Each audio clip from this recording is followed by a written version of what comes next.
سورہ نساء آیت نمبر 8۔ بسم اللہ الرحمن الرحیم۔ وَإِذَا اور جب حضر القسمۃ حاضر ہو جائیں مال کی تقسیم کو اولو القربیٰ قریبی رشتہ دار، والیتامیٰ اور یتیم، والمساکین اور مسکین، فارزقوہم پس کھلاؤ تم ان کو، منہ کچھ اس وراثت سے، وقولوا اور کہو تم، لہم ان کے لیے، قولا معروفا بات دستور کے مطابق۔ پچھلی آیت سے وراثت کے متعلق مسئلہ شروع ہوا۔ یہ یاد رکھنا ضروری ہے کہ وراثت ایسا مسئلہ ہے جسے قرآن مقدس میں سب سے زیادہ اعمال میں، معاملات میں سب سے زیادہ کھول کر بیان کیا گیا ہے۔ نماز سے زیادہ، روزے سے زیادہ، زکوٰۃ سے زیادہ تفصیلی مسائل وہ وراثت کے بیان ہوئے ہیں قرآن مجید کے اندر۔ نماز سے تفصیلی مسئلہ قرآن میں بیان ہوا ہے وراثت کا۔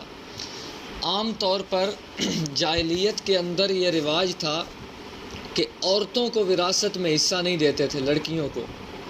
لڑکوں کو ملتا تھا، پھر ہر ایک لڑکے کو نہیں، اس لڑکے کو دیتے تھے جو گھوڑ سوار ہوتا تھا، جو وہ سمجھتے تھے کہ یہ کچھ کرنے کے قابل ہے، اس کو حصہ دیتے تھے، ہر لڑکے کو بھی نہیں دیتے تھے۔ جو کل آیت گزری اس میں اس تصور کو توڑا گیا کہ للرجال نصیب للنساء نصیب، ہر چھوٹے بڑے مرد کا حصہ ہے، ہر چھوٹی بڑی عورت کا حصہ ہے وراثت سے۔ وراثت کے ساتھ تین جو حقوق ہوتے ہیں مقدم، آدمی فوت ہو جائے اس کا جو مال ہے اس کے ساتھ تین بڑے حقوق ہوتے ہیں۔ سب سے پہلا حق ہے اس کی تجہیز و تکفین، اس کے غسل کا سامان، اس کے قبر کا خرچ، اس کا کفن۔ اور اس پر بات ہو گئی کہ شریعت کا حکم یہ ہے کہ کفن میت کے مال سے اس کو پہنایا جائے، سسرال والوں کو دینا کوئی ضروری نہیں۔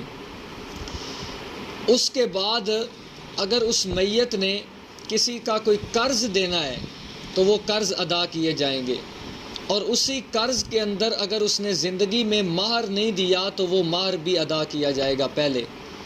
تیسرے نمبر پر دیکھا جائے گا کہ اس نے کوئی وصیت کی ہے یا نہیں۔ اگر وصیت کی ہے تو تیسرا حصہ مال تک اگر وصیت ہے تو وہ نافذ کی جائے گی، وہ ادا کی جائے گی۔ اس کے بعد تقسیم ہوگی وراثت کی۔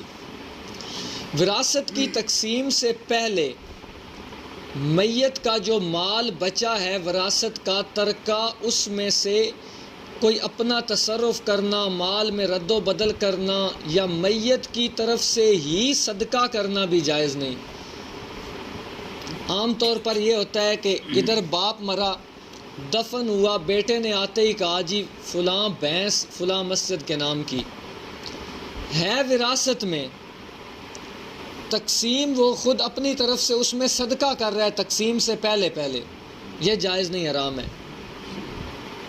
دو وجہ۔ اسی طرح کفن خریدنے گیا، ساتھ اضافی مصلی لے کے آیا جو ملا کو دے گا، مصلی کی خریدنا ہی حرام ہے۔ کفن سے زائد اس کے مال میں تصرف کرنا ہی حرام ہے۔ مصلی خرید کے آیا جو ملا کو دے گا، ایک خریدنا حرام تھا، اب خرید لیا تو وراثت میں شامل کر دو، آگے کسی کو دینا نہیں۔ اسی طرح تیسرے دن کا یہ جو کل ہے اس پر جو خیرات کی جاتی ہے، 7ویں پر 10ویں پر میت کے مال سے تقسیم سے پہلے خود یہ صدقہ خیرات ہی حرام ہے۔ کل تو بعد میں بدعت ہے، یہ خود خیرات میت کے مال سے حرام ہے دو وجہ سے۔ ایک تو ممکن ہے کہ اس وراثت کے اندر وارثوں میں کوئی یتیم بھی شامل ہو، تو یتیم کا مال اس سے صدقہ کرنا کسی کو اجازت نہیں، اس کے مال سے اپنی طرف سے یہ صدقہ کر دے گا، کل پر سیب کھلا دے گا لوگوں کو، یہ درست نہیں۔ دوسری وجہ یہ ہے کہ چونکہ اس مال کے اندر بہت سارے وارث شریک ہیں، تو ان ورثاء میں آپ نے مسئلہ پڑھ لیا کہ دلی خوشی کے علاوہ مسلمان کا مال کھانا جائز نہیں۔ کسی کا دل ہوگا کہ چلو یار صدقہ ہونا چاہیے میت کی طرف سے، کوئی کہے گا یار اگر اب میں نے کہا نا کہ نہیں، یہ کہیں گے اس کو باپ کی قدر ہی نہیں ہے، اپنا ناک بچانے کے لیے وہ کہہ دیتا ہے ٹھیک ہے جی میری طرف سے بھی اجازت ہے، دل سے اجازت نہیں، وہ ویسے ہی حرام ہے۔ تو میت کے مال سے ترکہ کے تقسیم سے پہلے اپنی طرف سے تصرفات جائز نہیں۔ جو 3 تصرف جائز ہیں وہ بتا دیے گئے کہ سب سے پہلے تجہیز و تکفین ہوگی، اس کے بعد قرضے ادا ہوں گے، پھر اس کی وصیت ہوگی، اس کے بعد وراثت کی تقسیم ہوگی۔ پھر وراثت کی تقسیم عقل کی بنیاد پر ہوگی یا اس کا کوئی اور معیار ہے، یہ بھی کل والی آیت میں اللہ تعالیٰ نے بیان کیا۔ عقل تو یہ بھی کہہ سکتا ہے کہ ایک آدمی فوت ہوا، اس کے جتنے وارث ہیں اکثر مالدار ہیں، 1-2 غریب ہوں جن کے مالی حالات کمزور ہوں۔ عقل تو یہ بھی کہہ سکتا ہے کہ امیروں کو کیا ضرورت ہے، یہ جو 2 غریب ہیں کمزور ہیں ان کو اس کا سارا مال دے دیا جائے، لیکن عقل بنیاد نہیں قرار دیا گیا۔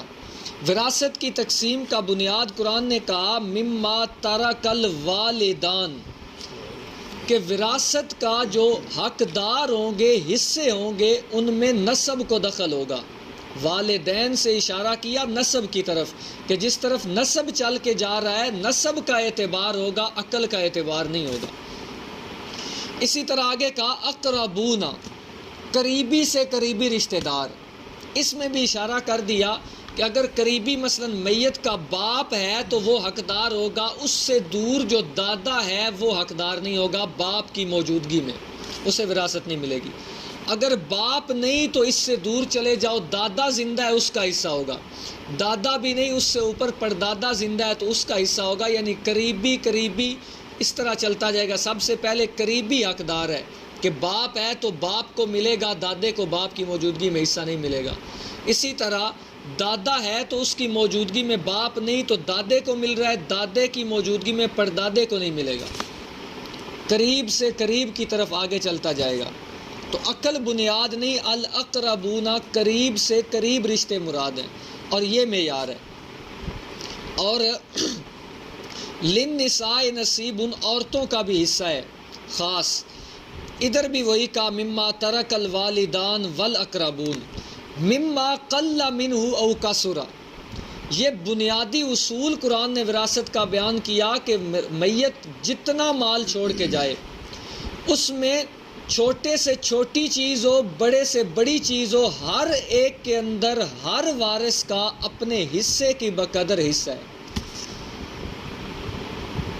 آدمی زمین چھوڑ کے گیا ہے، زمین کے اندر زمین میں بھی حصہ ہے، زرعی آلات ہیں اور کئی کھرپا، داتری، موٹر، ہر چیز میں حصہ ہے، کپڑے سلائی کی مشین، پھیتا، گاز، کینچی، میت کے جوتا، کپڑے، حتیٰ کہ علماء نے لکھا کہ اگر میت کے سرانے ایک دیا جل رہا تھا اس کے مال کا تو وہ دیا بھی بجھا دیا جائے گا، اس دیے کو دوبارہ وراثت کی تقسیم تک نہیں جلایا جائے گا۔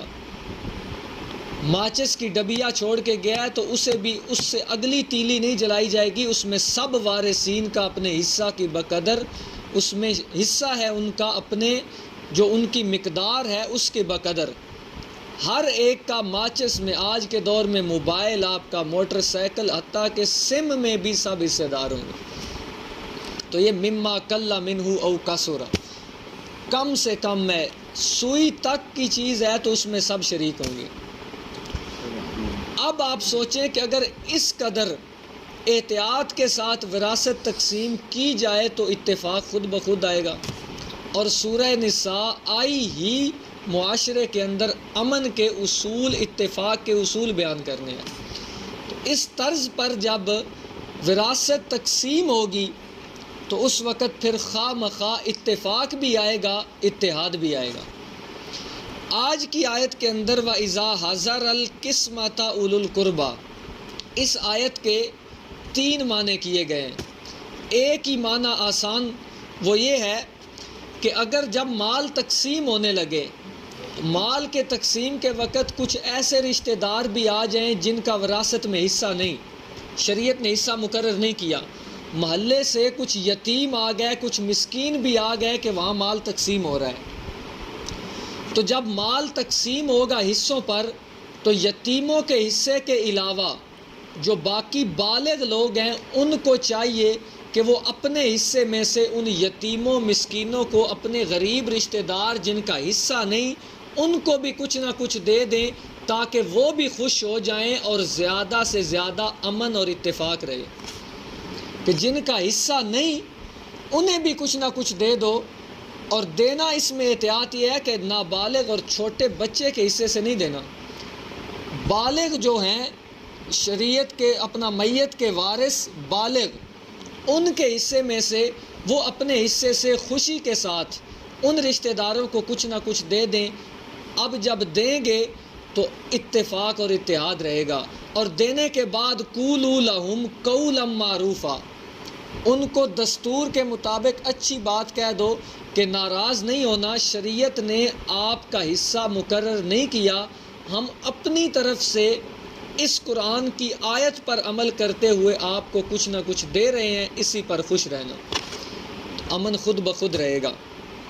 وَإِذَا حَضَرَ الْقِسْمَةَ، اور جب حاضر ہوں تقسیم کے وقت اولو القربیٰ قریبی رشتہ دار، والیتامى اور یتیم، والمساکین اور مسکین، فارزقوہم پس کھلاؤ تم ان کو، منہ اس سے کچھ، وقولوا لہم اور کہو تم ان کو، قولا معروفا بات دستور کے مطابق۔